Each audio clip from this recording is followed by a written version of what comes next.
Hey guys, it's your girl Kizzy Rock, and yes, Kizzy Rock is my birth given name. Happy Thursday, guys.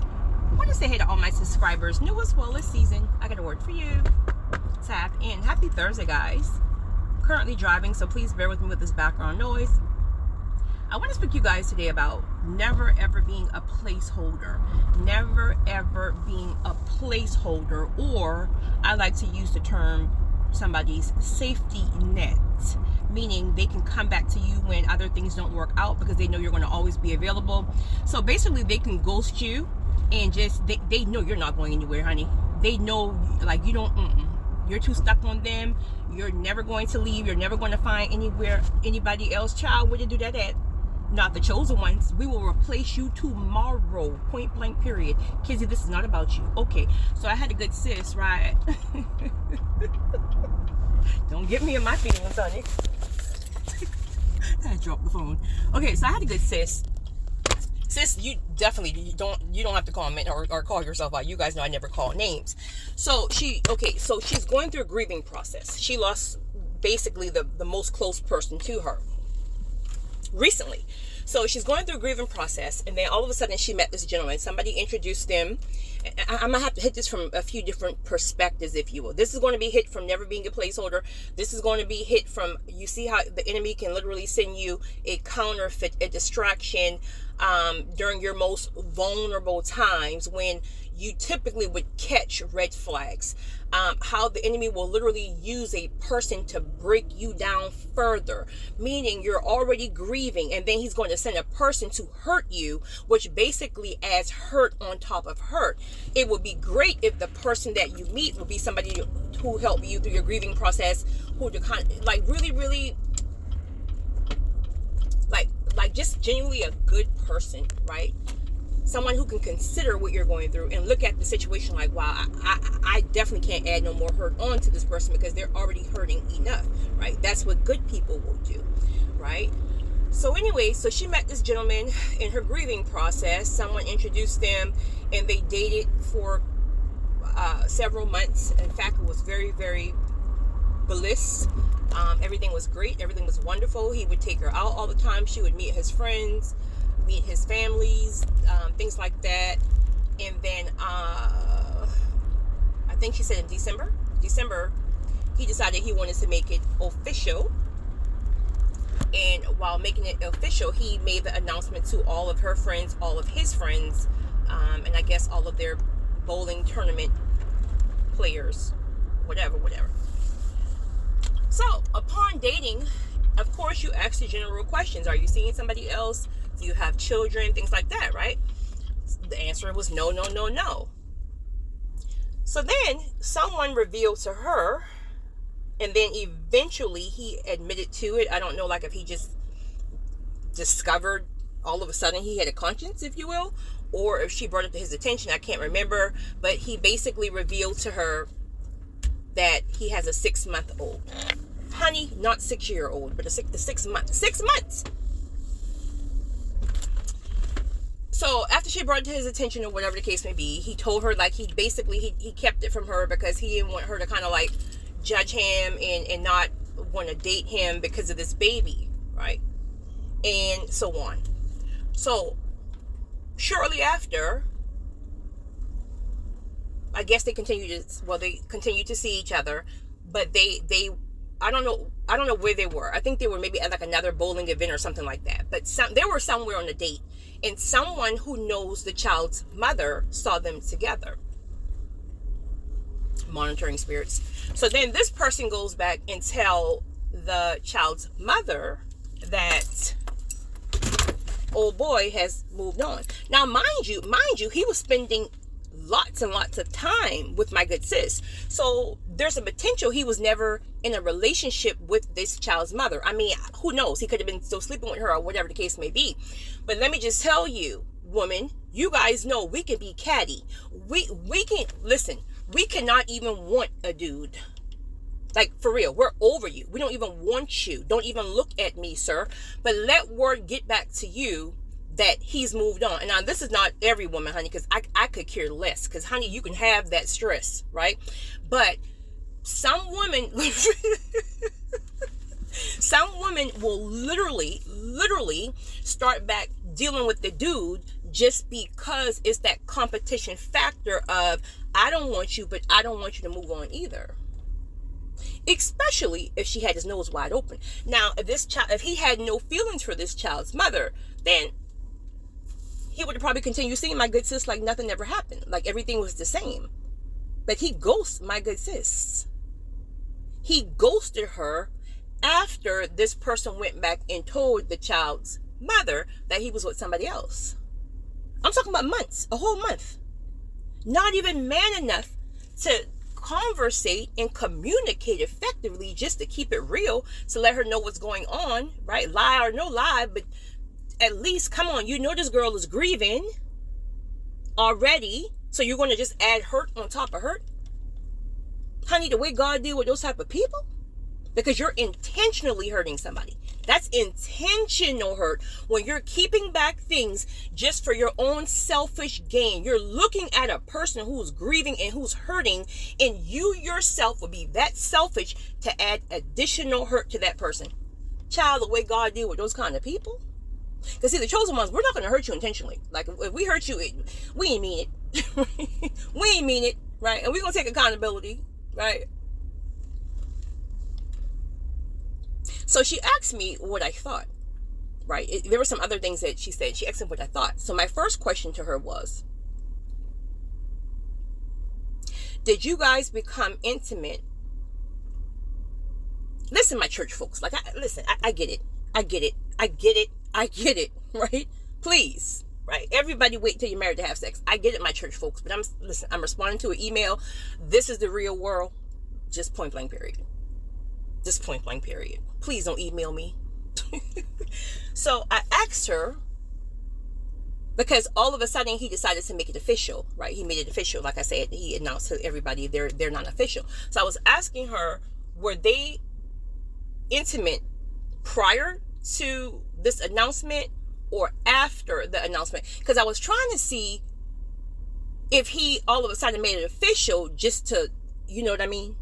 And then when he got what he wanted, then he ghosted her. But she said, no, we were actually intimate all throughout. So he made it quote unquote official even long after they had already done what they done.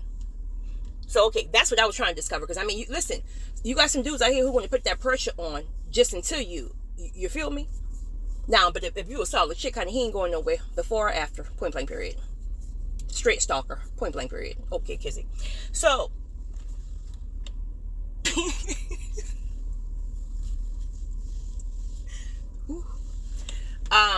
I lost my train of thought just now. So, after conversing with her back and forth, I think we both came to some kind of mutual agreement. I mean, only he knows, only him and God knows what his deal is. But I think we both kind of came to some type of mutual agreement that obviously he started back talking to the baby mom. Like, old girl heard that he got somebody else. She probably don't even want him, but she's going to lock him down right quick because she's going to have one up on the next chick, right? Or he could be one of those guys who are truly like committed, if you will, to like that traditional family life type of thing. So maybe even if he didn't want old girl because it's his only child, maybe he tried to make it work. Who knows? But either which way, he ghosted old girl for like a month. Now, all of a sudden, a month passed. Mind you, she's still grieving her loved one, still grieving this relationship. He texted her about some darn Tupperwares. Oh, actually, he texted her when she didn't respond, right? Good job, sis. Leave him on read, right? When she didn't respond, he unsent the message. Listen, your girl over here is an Android girl. I can't unsend stuff. I didn't even know that was a thing till she told me, right? Like, I'm like, oh, you can unsend a message? What? Right? Right? Because, honey, the way I be, child, I need that feature, honey, because the way I be getting convicted after certain messages, I need an unsent. Okay, so he hit her up with a month later. She didn't respond. He unsent it. She hit him back, I think maybe some couple of days or so later, and said, hey, I saw that you texted me, you unsent it, what's up? This child of God tells her that he texted her because he found in his house that she left some old Tupperwares. Tupperware. Listen, them Tupperwares probably had spaghetti stain. Sir, if you don't get rid of them Tupperwares and leave me alone, you ghosted me for a month and you're gonna hit me up about some Tupperwares? No apology for even ghosting me. No communication to try to even, like, I mean, I don't want to hear it anyway, but Tupperwares? Tupperwares. So anyway, I'm proud of my good sis because she ain't had time for that foolishness, right? But she is struggling because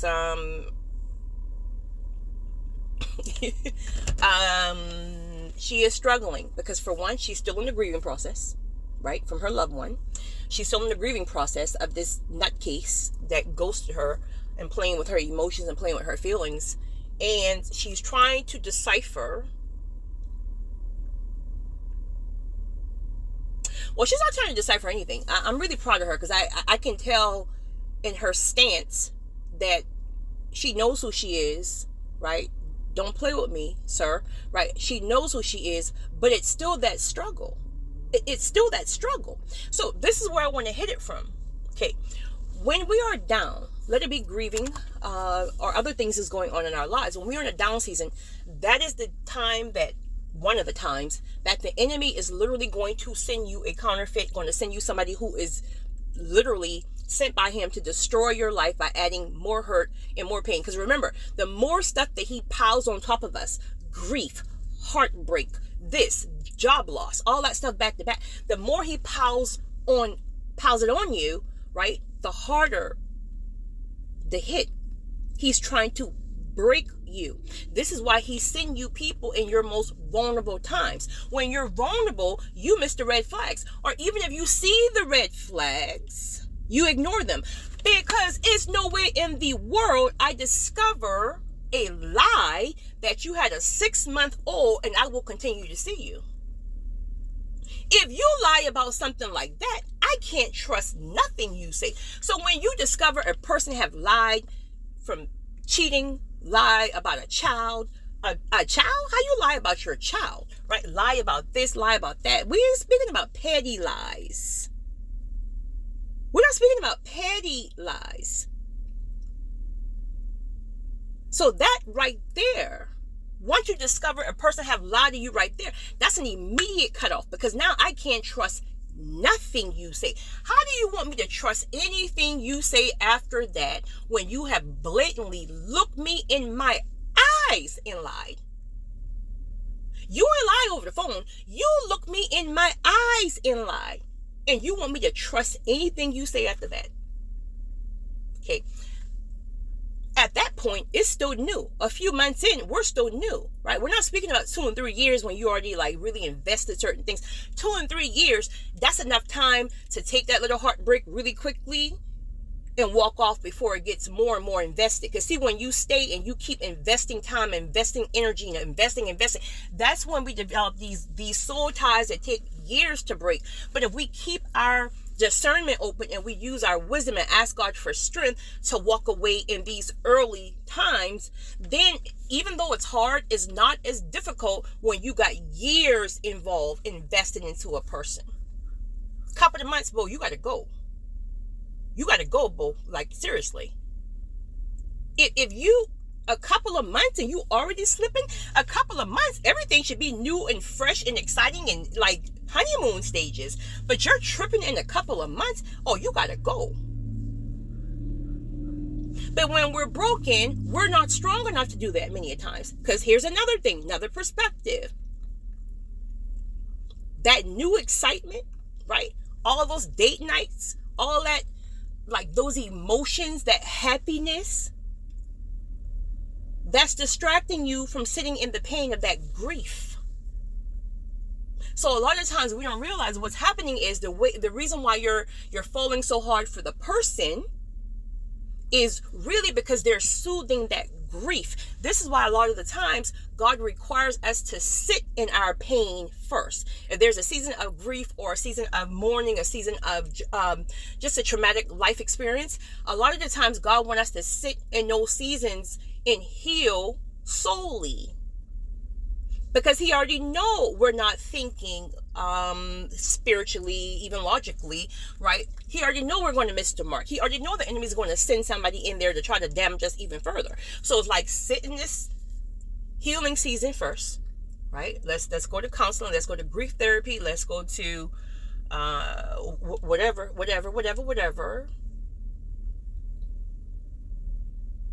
But if we're honest and transparent, it's easier to mask that pain with distractions, especially something new.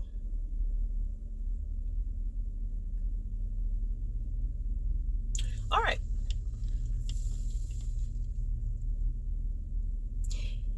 Never, ever be somebody's placeholder. Let me tell you ladies something. My brothers too. But I'm responding to a good sis.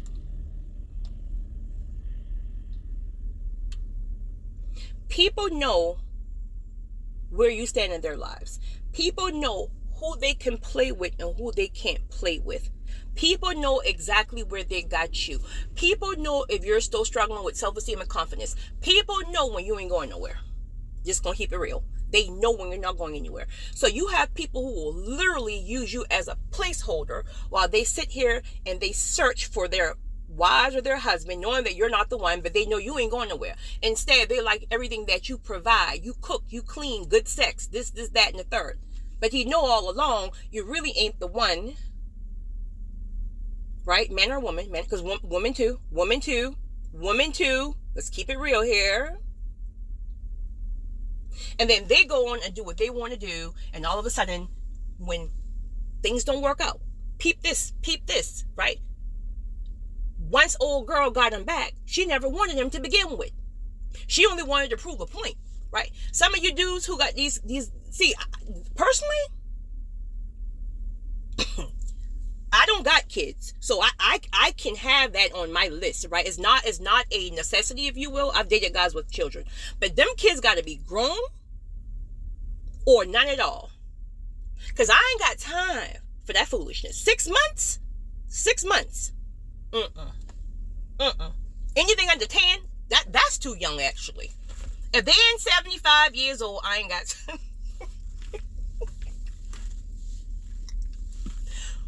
Back to what I was saying. Some of you guys, men with children's mother, this can look like you still love her, if you will, or this can look like she is threatening and hanging things over your head, such as child support, such as keeping your... Listen, I'm a whole chick, and I'm telling you, women do this. Women will literally hold things over men's head when they try to move on. It's like the women don't even want them, or it just didn't work out. But when they hear about the next chick, honey, they're going to try to prove their dominance. Like, I'm going to show you I still got him wide open. So she's going to interfere. She's calling your phone all type of night, right? She's popping up, and maybe you're afraid because she's going to hold... Listen, I ain't got time for that foolishness.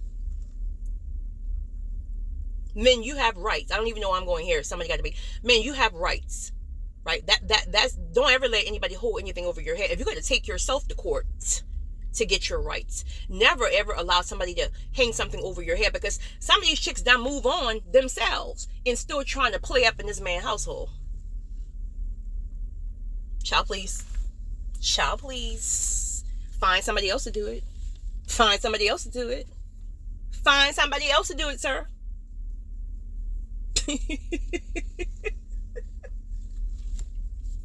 So, okay. So now she done snatch him back, right? He done cut my sister off for a good month. So he done proved to her. Probably done give him the password, the phone. I'll prove to you I'm no longer dealing with her. All right. Now she got you right where she wants you, because she never even wanted you back. Now you done proved to her that you're a simp, basically. She runs you. See, that's a simp to me, right? They be putting the wrong labels on stuff. They're putting simple, like good-hearted dudes. Like, what do you mean? Are you no? But a dude who can't put his foot down and you letting an ex run your life and like run your household, she ain't want him now because she don't want you no more because she know you done ex my old girl out here. Now you texting me about a Tupperware? A Tupperware? No. You don't care nothing about that spaghetti staying Tupperware, sis. Sis. I don't mean talk about your Tupperware. I don't know if you have spaghetti in it or not, honey. I'm just saying, right? But these dudes be petty, right? You don't care nothing about no Tupperware. You trying to see where I stand, right? You trying to see if I'm still upset with you. You trying to see if you can ease your way back in here because your pride ain't going to let you tell me that this chick done hurt your feelings. Probably find out she had another whole man. Never wanted you. Now you want to slide your way back up in here? Like I'm a placeholder? Like I don't know my worth? Even if I'm grieving, even if I'm hurting, you think I still wouldn't know my worth even though I'm at a low moment?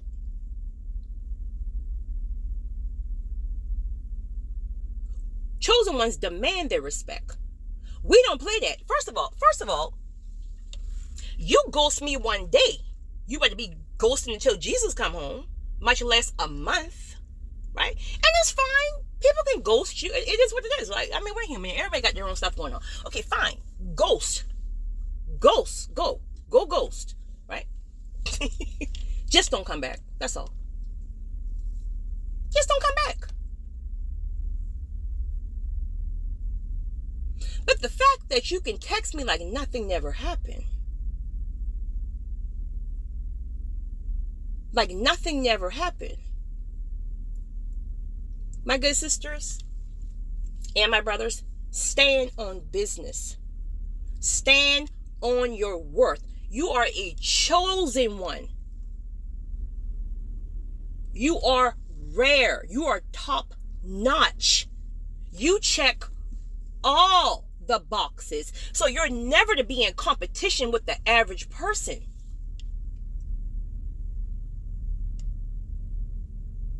If you force me in a box where I have to try to compete with, first of all, that will never happen. But the point is that you're trying to create that narrative that I gotta choose or I gotta compete with the.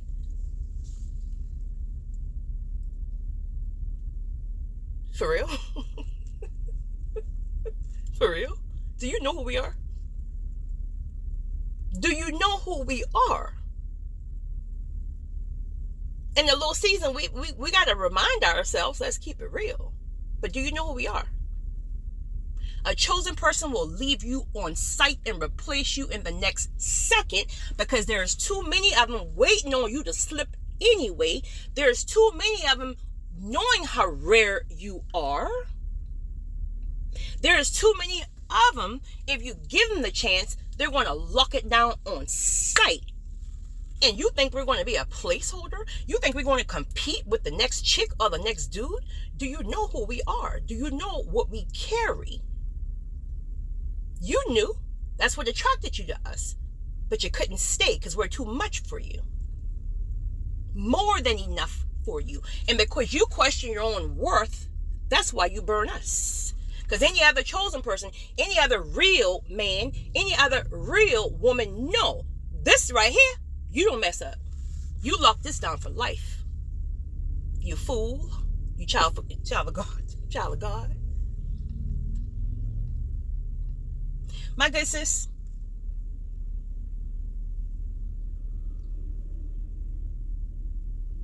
I'm so glad, right? I won't lie to you. It hurt me because the grief that you're going through would honestly, most people would probably be in a mental hospital, right? With who you lost in the relationship you have with this person, right?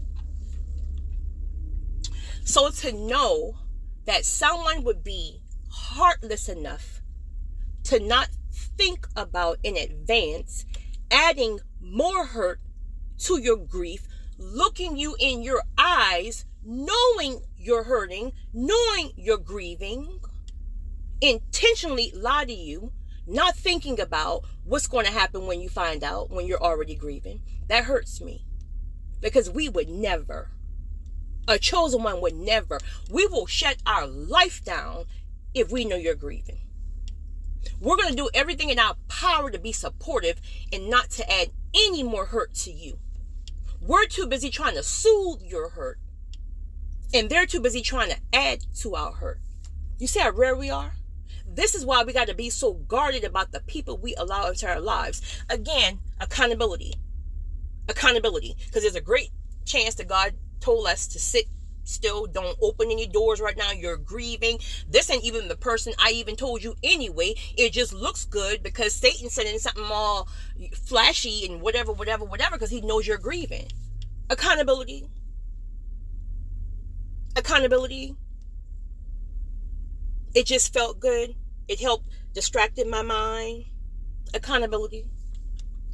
I should have left the second I found out that he lied about the child. Accountability. I shouldn't have had sex that soon. Accountability. We're human. It is what it is. Accountability. Accountability.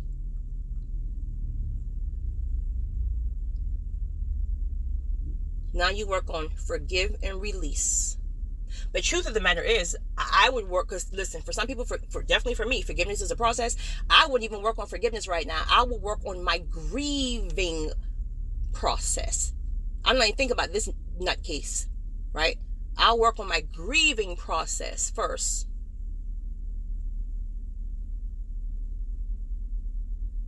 Right? Well, let me take that back. God, because sometimes God help you to release everything all at once, right? So let me take that back, right? Just whatever God decides to do, right? Sis, don't give this man another chance. This man have showed you who he is. I don't care about no tears. I don't care about no I'm sorry 1,000 times. I don't care about no I'll go talk to the pastor finally. I don't care about none of that foolishness.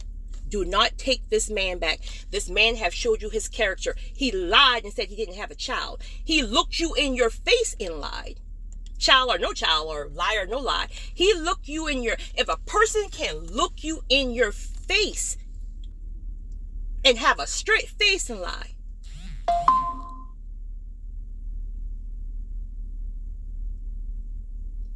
that's his character. He's not to be trusted. You, first of all, you only know him a couple of months, so we got to stop trying to put labels on people. Like, we don't know nobody in no months. It takes years to really know a person, and even then, get them mad and see if you really know them. Trust has to be earned. So if you showed me this in several months, what you gonna show me in several years? You're not to be trusted. A person that you cannot trust cannot have access to you, chosen ones. We got to get to the point that we are able to turn. I don't care if you're lonely. I don't care if you're sexually frustrated. I don't care what it is. You got to get to the point where you are solid enough in your stance to wait on God to send your chosen purpose partner or your kingdom spouse. We keep picking up these counterfeits. We get ourselves back in the same situation. Why are we dealing with things that we should have dealt with 20 years ago? These are signs that when you were in high school, you're vulnerable to. And it's only, again, because you're in a low season. If you were fully healed when you met this dude, sis, or anybody I'm speaking to, if you were fully healed, child, that person would have never, you would have saw the red flags immediately. You would not have ignored your discernment at all. If you were spiritually filled, that prompting, that conviction, that discernment would have been so strong that regardless of how pretty that smile was or whatever you got going on, regardless of that, you would have been out. We don't play when it comes down to something disturbing our spirit. Even if we can't touch it and say, it's this, it's that, it's this. We know it's something. Something ain't right. And we're not going to stick around to find out. My advice to you, sis, don't let this man back in your life. And I know it's going to be hard, because what's going to happen now, the enemy is going to really, really pound you with that feeling of grief, that loneliness. I will encourage you to invest your time, of course, in connecting spiritually. Maybe going and like feed the homeless. Go find something to serve, not him, right? Go find something to serve. A lot of the times with grief and when we're in these down seasons, when you serve other people, other causes, right, it really helps. Next, the distractions. The enemy is going to pound you with loneliness, with distractions, meaning he's going to amplify this dude reaching out to you. Like next it ain't gonna be about no Tupperware, right? He's gonna start all of a sudden, oh, I really, I just messed up. If I'm honest, I got feelings for you. I got scared because I've been hurt before and I just didn't want to. Boy, bye. Go talk to a therapist. I ain't got time for that foolishness. God sent you a chosen one. If you couldn't see what you had, that's your bad. I don't want to hear it. Period. So you got to listen. The problem with the chosen people, right, our hearts are so good and our hearts are so pure, right? It's not even a problem, if you will. Let me take that back. It's not a problem. It's a beautiful thing. They don't know the other side. See, they keep thinking, right, that we're 24 hours, 7 days a week, right? Every second of the day, that we're like, listen, yes, right? Don't get it twisted. At our core, we're everything. At our core, we're everything. Heart is pure, spirit is pure. Oh, we're everything. But don't try us. Don't try us. It's a different side. And we ain't got to do nothing. We don't have to do anything. All we got to do is stand. Because the way God going to deal with you for playing out with us, child, we ain't got to do nothing. We're going to just sit back and we'll hear about it. That's between you and God. Sister, enemy is going to keep trying to send this man back to you. And the more you let him back in, the best thing you can do is go ahead and start your spiritual. Listen, once you not start sleeping with a person, etc., you got to do a spiritual cleanse. You got to do a spiritual cleanse. And if you need some information on that, email me, right? Or ask God, ask the Holy Spirit to guide you through a spiritual cleanse. You just can't. This is why you can cut somebody off and they're still in your thoughts all day long. You done meet somebody else, but these ones still in your thoughts. You have to do a spiritual cleanse. These people have, every time you sleep with the person, this person has a piece of your spirit. You're giving your spirit away. Those of you who are dealing with 3 and 4, like before you process one and you do a spiritual, before you do a spiritual cleanse, you start dealing with somebody else and you wonder why you're crazy. All these demons playing up, honey, everybody crazy. You carry their crazy side, your crazy side, the next person crazy side. Go ahead and do a spiritual cleanse, right?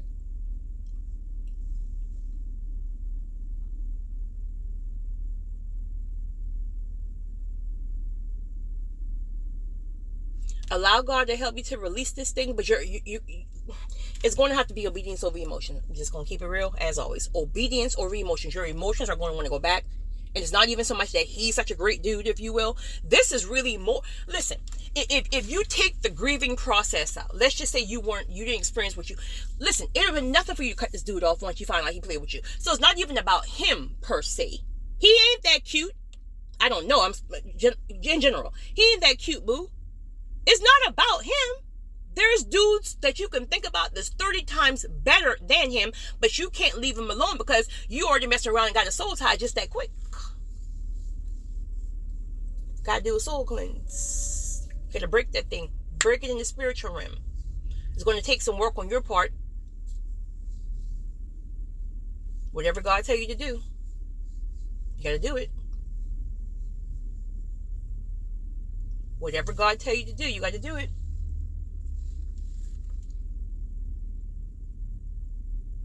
I gotta go. But my friends, please don't let nobody play. My brothers or my sisters, don't let nobody play out with you like that.